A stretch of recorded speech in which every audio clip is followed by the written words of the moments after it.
श्रोता प्रेमियों, मैं राम सागर शास्त्री आप लोगों के समक्ष एक प्रसंग रखने जा रहा हूं। आत्मदेव ब्राह्मण की कथा। देखिए, सनकादिक ऋषियों ने नारद जी को एक इतिहास सुनाया कि तुंगभद्रा तटे पूर्वम भूतपत्तनम उत्तमम यत्र वर्णः सुधर्मेण सत्य सत्कर्म तत्पराः। तुंगभद्रा नदी के तट पर एक सुंदर नगर था, जहां सभी वर्णों के लोग अपने अपने धर्मों का आचरण करते हुए सत्कर्मों में तत्पर थे। उसी नगर में समस्त वेदों का जानकार आत्मदेव नाम का एक ब्राह्मण रहता था। ब्राह्मण धनी होने पर भी भिक्षावृत्ति का कार्य करता था। उसकी पत्नी का नाम धुंधली था। ब्राह्मण तो बड़ा सीधा साधा सज्जन था, परंतु उसकी पत्नी बड़ी कर्कशा थी। कि धुंधली नाम उसकी नारी, मानो वंश को ग्रसित साथी। स्वामी जितना ही सज्जन था, उतनी ही नारी कर्कशा थी। कर्कशा का अर्थ व्यास जी ने भागवत में इस प्रकार बताया है कि लोक वार्तारता क्रूरा प्रायसो बहुजल्पिका सूरा च गृह कृत्येषु कृपणा कलह प्रिया। जिसे दुनिया की बातचीत करने में बड़ा आनंद आता हो, स्वभाव से जो क्रूर हो, हमेशा बकवाद करती हो, गृह कार्य में निपुण हो, कंजूस हो, लड़ाई झगड़ा जिसे बहुत पसंद हो, वही कर्कशा है। धुंधली अपने पति को रोज गालियां देती थी, परंतु फिर भी आत्मदेव ने उसका साथ नहीं छोड़ा। कि गालियां सुनी अपमान सहे, तो भी वो छोर न छोड़ा था। बंधु इसी में समझ रखो, वह केर बेर का जोड़ा था। दोनों का जोड़ केर बेर की तरह था। अब कारहीम कैसे निभे केर बेर को संग, बेडोलत रस आपने उनके फाटत अंग। सजनों, यही घर स्वर्ग है और यही घर नरक है। जिसे सुशील पत्नी मिल जाए, पुत्र आज्ञाकारी हो, समझो वही घर स्वर्ग है। कि नारी सुशीला लक्ष्मी, सुत सुपुत्र सतवान। सागरता के क्या कमी, सो घर स्वर्ग समान। सबसे बड़ा दुख ये था कि ब्राह्मण के कोई संतान नहीं थी। इसीलिए ब्राह्मण बहुत दुखी रहता था। एक दिन दुखी होकर ब्राह्मण घर से निकलकर एक जंगल में पहुंचा। वहां उसे प्यास लगी तो पानी पीने के लिए जंगल में एक तालाब था, वहां गया। पानी पीने के बाद उदास होकर बैठ गया।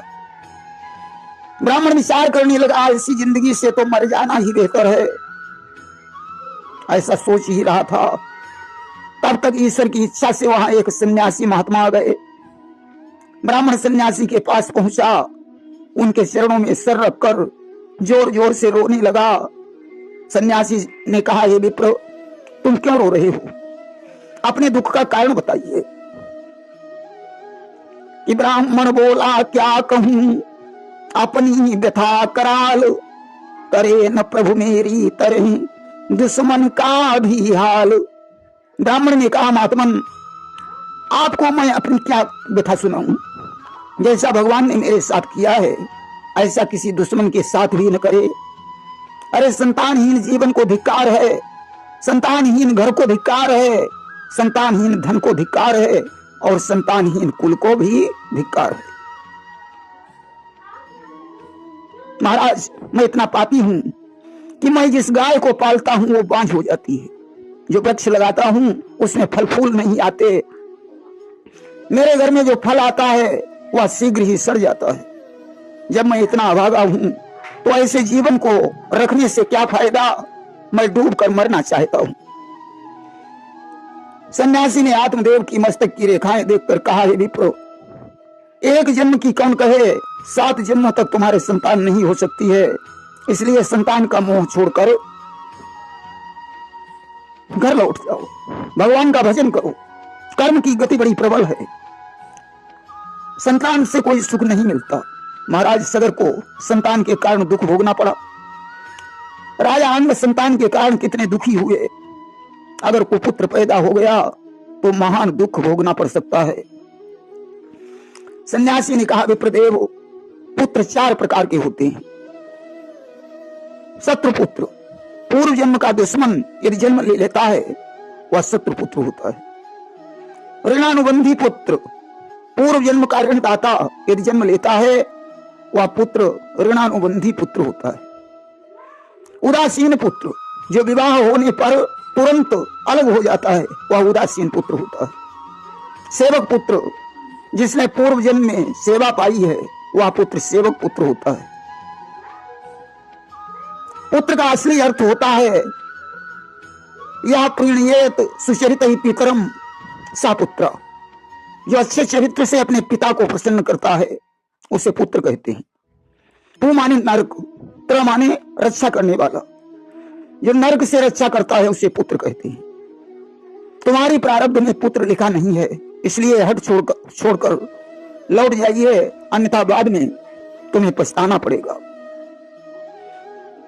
ब्राह्मण बोला दास पर संतति भूत सवार, दया धाम इस दीन को समझाना बेकार। ब्राह्मण ने कहा, महात्मन, मुझे समझाने की कोशिश मत करो, अगर दे सकते हो तो एक पुत्र होने का वरदान दीजिए। महात्मा जी ने देखा कि यह किसी प्रकार से नहीं मानेगा। अपनी झोली में हाथ डाला, एक फल निकाला और दे दिया और बोले कि ये फल तुम अपनी पत्नी को खिला देना, इसके प्रभाव से तुम्हारे यहाँ एक पुत्र का जन्म होगा। देखिए, भगवान के अनन्य भक्त सब कुछ कर सकते हैं। सन्यासी ने पत्नी के लिए कुछ नियम भी बताए कि तुम्हारी स्त्री 1 वर्ष तक सत्य, शौच, दया, दान का पालन करे, एक बार ही भोजन करे। यदि ऐसा करेगी तो बालक बहुत शुद्ध स्वभाव वाला होगा। भला कर्कशा स्त्री के लिए ये नियम तो बड़े कठिन हैं। सन्यासी जी चले गए। विप्रदेव वो फल लेकर घर लौटे और पत्नी को बुलाकर फल दे दिया। कहा, प्रिय, इस फल को तुम खा लेना, इससे तुम्हारे द्वारा एक निर्मल पुत्र पैदा होगा।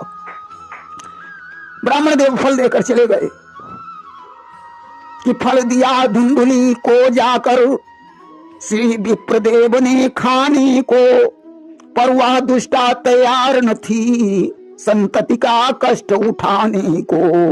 धुंधली फल को लेकर विचार करने लगी कि मैं फल खाऊंगी तो गर्व आ जाएगा, गर्व से पेट बढ़ जाएगा, कुछ ठीक से खा पी नहीं पाऊंगी, इससे शरीर कमजोर हो जाएगा, शक्ति नष्ट हो जाएगी, तो घर का काम धंधा कैसे होगा।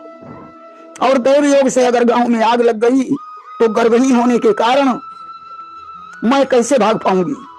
और कहीं पेट में बच्चा टेढ़ा मेढ़ा हो गया तो फिर प्राणों से हाथ भी धोना पड़ेगा। प्रसूतो दारुण दुखम सुकुमारी कथम से, प्रसव के समय तो बड़ी पीड़ा होती है, मेरी जैसी सुकुमार स्त्री उसे कैसे सहन कर पाएगी। फिर सत्य, पवित्रता आदि नियमों का पालन करना भी बड़ा कठिन है। बच्चे का लालन पालन करना भी बड़ा कठिन है। हमारी समझ में तो संसार में 2 स्त्रियां ही सुखी हैं, या तो विधवा या फिर बांझी स्त्री। नाना प्रकार के कुतर्क मन में बनाती रही, उसने वो फल नहीं खाया। एक दिन उसकी बहन स्वेच्छानुसार उसके घर में आ गई। धुंधली फल लेकर अपनी बहन के पास पहुंची और बोली, बहन, मेरी जान खतरे में है, ये फल काल बनकर मेरी जान लेने के लिए आया है। कि बोली अपनी बहन से, बहन बचा ले जान, यह फल आया है मुझे निश्चय काल समान। कि खाना पीना श्रृंगार खेल आप ही आप छुट जाएंगे, हे बहन प्रसव की पीरों से बेमौत प्राण घुट जाएंगे। हे बहन, इस फल के दुख के कारण मैं दिन दिन दुबली होती चली जा रही हूँ। बहन, तुम बताओ मैं क्या करूं। धुंधली की बहन बोली, तुम चिंता मत करो, इस फल को आने में जितने दिन हुए हैं उतने ही दिन का मेरा गर्भ है। प्रसव होने पर वो बच्चा मैं तुम्हें दे दूंगी और उसका पालन पोषण करने के लिए मैं रोज तुम्हारे घर में आ जाया करूंगी। इस फल से बच्चा हो सकता है या नहीं, इसकी जांच करने के लिए ये फल गाय को खिला दो। आज धुंधली ने फल गाय को खिला दिया। आत्मदेव आए, उन्होंने पूछा क्या फल खा लिया? झूठ कह दिया, हाँ मैंने खा लिया। आज तो कुछ समय के उपरांत धुंधली की बहन के द्वारा एक पुत्र पैदा हुआ। उसने वो बच्चा धुंधली को दे दिया। धुंधली ने उसे अपना बच्चा बताकर आत्मदेव को बहका दिया। आत्मदेव बड़े प्रसन्न हुए। उन्होंने उस बच्चे का जात कर्म संस्कार किया, ब्राह्मणों को बहुत कुछ दान दिया और उस बच्चे का नाम धुंधकारी रख दिया। एक दिन धुंधली ने आत्मदेव से कहा, मेरे स्तनों में दूध नहीं है, मैं इस बच्चे का पालन कैसे करूं? मेरी बहन के भी हाल ही में एक बच्चा पैदा हुआ था जो मर गया, उसे बुलाकर मैं अपने घर में रख लूंगी, इस बच्चे का पालन पोषण हो जाएगा। आत्मदेव ने कहा ठीक है, ऐसा ही करो। धुंधली की बहन धुंधली के घर पर ठहर गई। अब तो गाय के द्वारा भी एक बच्चे का जन्म हुआ। आत्मदेव बहुत प्रसन्न हो गए कि गौकर्णम तम सुतम दृष्टा, गौकर्ण नाम चा करो। तो उसका पूरा शरीर मनुष्य जैसा था परंतु कान गाय जैसे थे। आत्मदेव ने उसका नाम गोकर्ण रख दिया। जब दोनों बच्चे बड़े हुए तो उनके बीच में जमीन आसमान तक का अंतर हो गया कि गोकर्ण पंडितो ज्ञानी धुंधकारी महाखल। गोकर्ण तो पंडित और ज्ञानी बन गया परंतु धुंधकारी महादुष्ट बन गया। कि गोकर्ण सुबह से शाम तलक पूजा में समय बिताने लगा, खल नीच धुंधकारी लेकिन वैश्याओं के घर जाने लगा। गोकर्ण तो सुबह से शाम तक पूजा करता है परंतु धुंधकारी वैश्यागामी हो गया। वैश्याओं के जाल में फंसकर उसने अपने पिता की सारी संपत्ति नष्ट कर डाली। अब तो आत्मदेव बड़े दुखी हो गए। उन्हें सन्यासी के उपदेश याद आने लगे। अरे इससे तो इसकी माता का बांझ रहना ही ठीक था। सत्य है वो पुत्र बड़ा दुखदायी होता है। गोकर्ण ने अपने पिता को दुखी देखकर वैराग्य का उपदेश दिया। कहा पिताजी यह संसार असार है जो दुख और मोह से भरा है, यह मेरा पुत्र है। ऐसा सोचकर मोहग्रस्त प्राणी उस मोह में उसी तरह जल रहे हैं जैसे एक पतंगा दीपक की लौ में जल जाता है।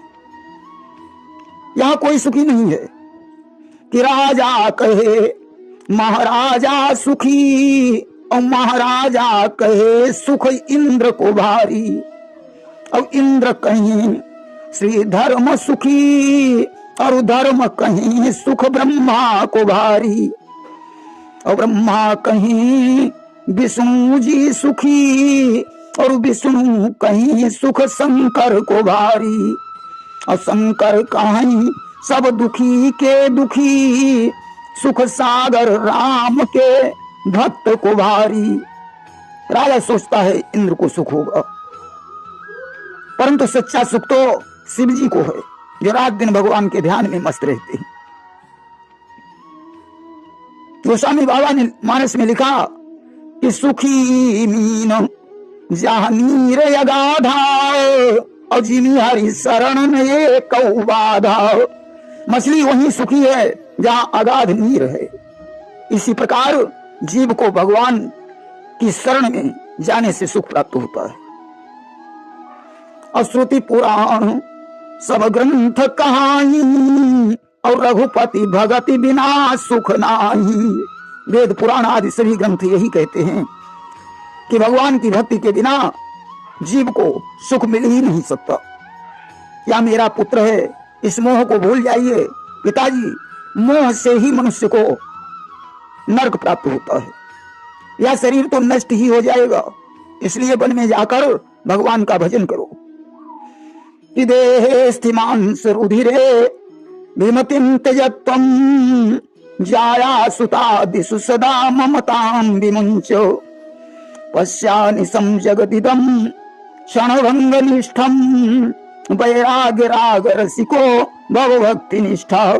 पिताजी ये शरीर हड्डी मांस और रुधिर का एक पिंड है, यह मेरा शरीर है, इससे भूल जाइए। स्त्री पुत्र को अपना मत समझिए। संसार संभंगुर है, यहाँ कोई वस्तु टिकाऊ नहीं है।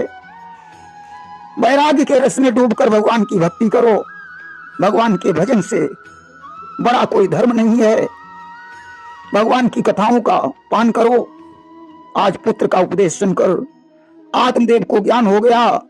60 वर्ष की अवस्था थी, वन को चले गए, भगवान की सेवा करने लगे। 10वें स्कंद का पाठ करने से उन्हें श्री कृष्णचंद्र प्राप्त हो गए। अब तो धुंधकारी और भी आजाद हो गया। उसने हाथ में डंडा उठाया कि अब तो डंडा लेकर मां पर वह अत्याचारी धाया है।